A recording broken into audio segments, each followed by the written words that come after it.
अस्सलाम वालेकुम जी। आज मैं मौजूद हूँ इस्लामाबाद हाईवे के ऊपर। इस्लामाबाद हाईवे से जा रहे हैं टुवर्ड्स रवात। टुवर्ड्स रवात जाते हुए ये गुलबर्ग अंडरपास क्रॉस किया है, तो उसके बाद आप ये देख सकते हैं यहाँ पे ये ट्रैफिक की क्या सिचुएशन है। इसकी वजह ये है कि यहाँ से यहाँ तक जो है ये हाईवे 5 लेन है, और यहाँ पे ये दरिया सवां का पुल आ जाता है। सद मादर चाहता हूँ, दरिया कोरंग का पुल आ जाता है जो कि 2 लेन है, और आगे ऑनवर्ड रवात तक जो है ये 2 लेन है, और ये रोड भी काफ़ी टूटी हुई है। मकसद ये वीडियो बनाने का और आपसे बात करने का ये था कि ये डिस्कस किया जा सके कि रोड इंफ्रास्ट्रक्चर किसी भी सोसाइटी के लिए क्यों ज़रूरी होता है, और एक अच्छी प्लानिंग और एक टाइमली जो प्लानिंग है वो क्यों ज़रूरी होती है। यही हाईवे जो है ये कराल चौक से लेके रवात तक आज से कुछ 4 साल पहले अप्रूव हो चुकी थी। इस पे काम स्टार्ट होने के करीब था। लेकिन फिर हुकूमत चेंज होने की वजह से और कुछ ना मालूम वजूहात की वजह से इसके ऊपर काम नहीं हो सका। अब जाके खुदा खुदा करके ये आप देख सकते हैं कोरिंग के लेफ्ट साइड के ऊपर ये पुल को वाइड करने के लिए काम स्टार्ट हुआ है। और इसके साथ-साथ आज से कुछ 6 महीने पहले पीडब्ल्यूडी अंडरपास के ऊपर भी काम स्टार्ट हुआ है, जो कि अब कंप्लीशन के करीब है। मकसद बताने का ये है कि एक अच्छी रोड इंफ्रास्ट्रक्चर जो है, वो आपका वक़्त और आपका फ्यूल और आपके बचाता है, और इसके साथ-साथ आपको बहुत सारी जो मेंटल टेंशन और स्ट्रेस है, उससे भी बचाता है। तो ये मज़ीद इस पे अगर हम बात करें तो देखते हैं कि पीडब्ल्यूडी अंडरपास और ये पुल बनने के बाद क्या का फ़ायदा किन-किन सोसाइटीज़ को होगा, और फ्यूचर में वहाँ पे क्या ट्रेंडिंग होगी। तो जैसा कि आप देख सकते हैं, अभी यहाँ से मैं गुज़रा हूँ, ये कोरंग पुल जो है वो क्रॉस किया है। ये पुल के ऊपर भी आपने देखा था कि बीम जो है भरे जा चुके हैं, इसके ऊपर काम जारी है। बहुत स्लो काम हो रहा है, लेकिन काम जारी है। इससे आगे ये आप देखें, सड़क जो है नैरो है, 2 लेन है, और उसके बाद जगह-जगह से टूट टूट भी चुकी है, जिसकी वजह से सोसाइटीज़ जो हैं जैसे कि कोरंग टाउन है, पाकिस्तान टाउन है, पीडब्ल्यूडी सोसाइटी है, उसके साथ आगे उसके साथ लिंक हैं पुलिस फाउंडेशन, मीडिया टाउन, बहरिया टाउन। उसके बाद आगे चलें तो सवा गार्डन आ जाता है, उसके अपोजिट नेवल इनकरेज है, जना गार्डन है। फिर आगे जाएं तो हम रिवर गार्डन आ जाता है। तो फिर आगे इसी रोड के ऊपर जाएं तो एंड पे जाके DH2 आ जाता है। तो यहाँ के लोग पिछले कई सालों से बहुत सफ़र कर रहे हैं, ख़ास तौर पे सुबह के टाइम पे, और जो ऑफिस टाइमिंग होती है, और शाम के टाइम जो छुट्टी का टाइम होता है, गाड़ियों की बहुत तवील कतारें होती हैं, सड़कें टूटी हैं, और आए रोज़ हादसा भी होते हैं। अब खुदा खुदा करके पीडब्ल्यूडी के अंडरपास के ऊपर काम स्टार्ट हुआ है, साथ में ये दरिया कोरंग के पुल के ऊपर भी काम स्टार्ट हुआ है। लेकिन बीच में एक रेलवे लाइन है जो जिसके ऊपर के पुल बना हुआ है, नीचे से रेलवे लाइन गुजरती है। लेकिन माशाल्लाह से हमारे अरबाब इख्तियार की प्लानिंग का ये हाल है कि यहाँ से भी रोड चौड़ा हो जाएगा, आगे से पीडब्ल्यू अंडरपास बनने से वहाँ पे भी चौड़ा हो जाएगा। उससे आगे फिर एक आ जाता है दरिया सवां, उसके पुल आ जाते हैं, वहाँ पे भी अभी काम नहीं किया गया। और ये रेलवे का जो पुल है जो जहाँ के नीचे से रेलवे गुजरती है, वहाँ पे भी काम नहीं किएगा। मकसद ये है कि आप आसमान से गिरेंगे और खजूर पे अटक जाएंगे। तो यानी कि एक जगह से आप बॉटल नेक से निकलेंगे तो आपको दूसरा बॉटल नेक मिलेगा, वहाँ से निकलेंगे आगे फिर आपको चौड़ी सड़क मिलेगी, और उसके बाद आगे फिर बॉटल नेक मिल जाएगा ये। और अभी आप देखें तो ये पीडब्ल्यू पिछले 6 महीने से धूल मट्टी और ट्रैफिक जैम का सामना था पीडब्ल्यूडी इंटरपास के ऊपर। और अब जाके जब वो कंप्लीशन के करीब पहुंचेगा, ये कंप्लीट हो जाएगा, वहाँ पे अगर आपको कुछ राहत मिलेगी तो अगेन आगे जो समा का पुल है उस पे काम शुरू का हो जाएगा। फिर रेलवे के पुल पे अगर जब इनका दिल करेगा काम शुरू कर देगा, मतलब अगले सालों तक आप इसी अजाब में पड़े रहेंगे। खैर ये तो थी जो हमारी बेहिसी और अरबाब इख्तियार के जो मामलात थे। मज़ीद आपको दिखाना ये था कि आगे जो पीडब्ल्यूडी अंडरपास है उस पे किस हद तक काम हो चुका है, और उसके पीडब्ल्यूडी अंडरपास कंप्लीट होने के बाद किन किन सोसाइटियों का फ़ायदा पहुँचेगा। अभी हम ये बीच में से मैंने काफ़ी वीडियो कट डाउन की है, लेकिन स्टिल हम अभी तक पीडब्ल्यूडी अंडरपास तक नहीं पहुँच सके।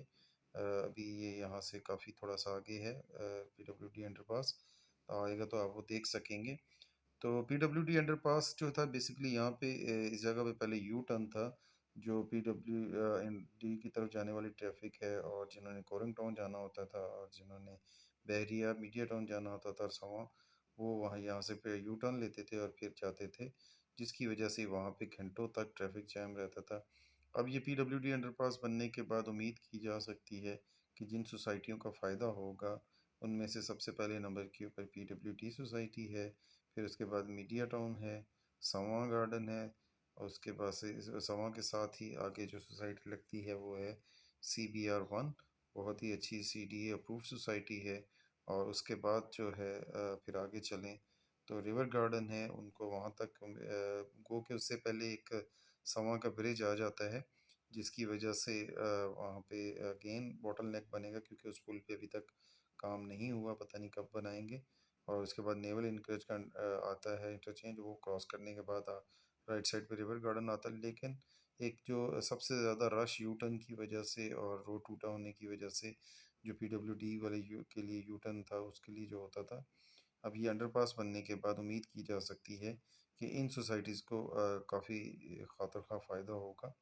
अच्छा, इन सोसाइटीज़ में अगर मैं और ऐड करूँ तो जिनाह गार्डन है, और उसके साथ साथ आगे नेवल इनकरेज भी है। अब रोड इंफ्रास्ट्रक्चर और आप देखें अंडरपासेस और पुल क्यों ज़रूरी हैं और इससे सोसाइटीज़ को कितना फ़ायदा होता है, इसका अंदाज़ा आप इस चीज़ से भी लगा लें कि जो जिनाह गार्डन और उसके बाद नेवल इनकरेज का जो इंटरचेंज बना है, गो के उससे पहले इस ट्रैफिक की ये सूरत हाल है, लेकिन नेवल इनकरेज वालों ने अपने ओन पे नेवल इनकरेज का इंटरचेंज बना दिया है, वहाँ पे पुल बना दिया है। और वहाँ से जो नेवल इनकरेज है मेन हाईवे से तकरीबन 3 किलोमीटर अंदर वाक़ है। लेकिन वो नेवल इनकरेज का बनने के बाद का वहाँ पे काफ़ी एक प्राइस में बेहतरी देखी गई, और लोगों का ये ट्रेंड देखा गया कि वो नेवल इनकरेज जो पहले वहाँ पे खाली पड़ा हुआ था, लोग वहाँ पे घर बनाने को प्रेफर नहीं कर रहे थे, लोगों का ट्रेंड उस तरफ हुआ, और काफ़ी लोगों में नेवल इनकरेज में बहुत तेज़ी के साथ घर बनने शुरू हुए। उसके साथ ही वहाँ पे एक बहुत बड़ा पिछले 1 से 2 साल के अंदर बहुत बड़ा इंक्रीज़ हुआ प्राइजेस के अंदर। इसी तरह जना गार्डन में भी बहुत अच्छा इंक्रीज़ देखने में आया है। तो उम्मीद की जा सकती है अब ये फाइनली हम देख सकते हैं कि हम ये जो अंडर कंस्ट्रक्शन अंडरपास है, उसकी डायवर्जन तक पहुंच चुके हैं। ये सामने आपको जो है नज़र आ रहा है, तकरीबन अब कारपेटिंग लेवल तक पहुंच चुका है ये अंडरपास। तो अब इन इस अंडरपास को कंप्लीट होने के बाद यहाँ पे जो एक ट्रैफिक का जैम होता था और एक जाम लगता था और घंटों यहाँ ट्रैफिक फंसी रहती थी, और एक बहुत ही पेन में थे पीडब्ल्यूडी, समा गार्डन और इर्द गिर्द की सोसाइटीज़ की रिहायशी, उनको एक अच्छा रिलीफ मिल जाएगा। और उसके बाद उम्मीद की जा सकती है कि यहाँ पे प्रॉपर्टी के प्राइस जो ऑलरेडी काफ़ी हैं, उनमें मज़ीद बेहतरी आएगी। ये देख सकते हैं, ये उसी अंडरपास के सिलसिले में जो है ये छोटा सा जो डाइवर्जन बनाया गया, इस वक्त हम उसके ऊपर ट्रैवल कर रहे हैं।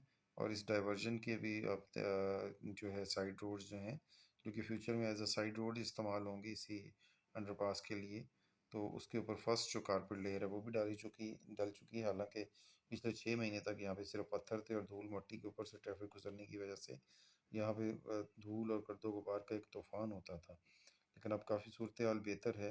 तो ये आप ये देखिए कि एक अंडरपास बनने से कितनी सोसाइटीज़ को फ़ायदा हो रहा है, कितने लोगों की ज़िंदगी आसान हो रही है, और कितनी इससे जो है चीज़ें जो है वो मूव होती हैं, कितनी चीज़ों में बेहतरी आती है इस अंडरपास बनने की। यहाँ पे जो ट्रैफिक की रवानी बेहतर होगी, लोग प्रेफर करेंगे इन सोसाइटीज़ की तरफ आने के, जो अब गुलबर्ग तक तो लोग आते हैं, आगे इसका सोच के ही इंक्लूडिंग मी, मैं कई कई महीने तक इस तरफ से आने की हिम्मत मेरी नहीं होती थी कि यहाँ पे जो ट्रैफिक की सूरत हाल होती थी। लेकिन अब ये जब अंडरपास ऑपरेशनल हो जाएगा, तो उसके बाद समा गार्डन, पीडब्ल्यूडी, नेवल इंकर, Chenab garden, media town, barrier town और उसके साथ साथ कोरन टाउन वालों के वारे न्यारे हो जाएंगे और उनकी प्रॉपर्टी की कीमत भी बढ़ेगी। तो आपका इस बारे में क्या ख्याल है, क्या ओपिनियन है? डिफरेंट ओपिनियन है लोगों के। कुछ लोग कहते हैं कि जी सड़कों के ऊपर पैसा नहीं लगाना चाहिए। हर बंदे को राइट है कि अपना ओपिनियन रखे, बट मेरे ख्याल में अगर आप देखें कि ये अगर सड़क टाइमली बन चुकी होती और वहाँ तक जैसा कि ये प्रूफ थी 4 लेन बन चुकी होती, तो जितना यहाँ पे फ्यूल और टाइम ज़ाया होता है, अगर ये 4 साल पहले अपने टाइम उसके हिसाब से बन चुकी होती, तो आज तक ये सड़क जो है अपनी जो कॉस्ट है वो फ्यूल सेविंग की मद में जो है वो पूरी कर चुकी होती, जितनी यहाँ पे फ्यूल गाड़ियों का फ्यूल ज़ाया होता है।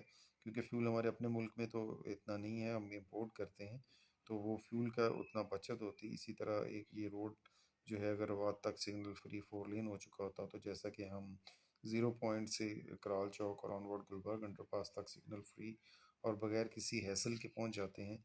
इसी तरह अगर रवात तक पहुंच जाते तो यहाँ तक आपकी फ्यूल टाइम और आपके जो हेल्थ के इश्यूज़ हैं वो उसमें आपकी जो जितनी इसकी कॉस्ट है उससे ज़्यादा सेविंग हो चुकी होती।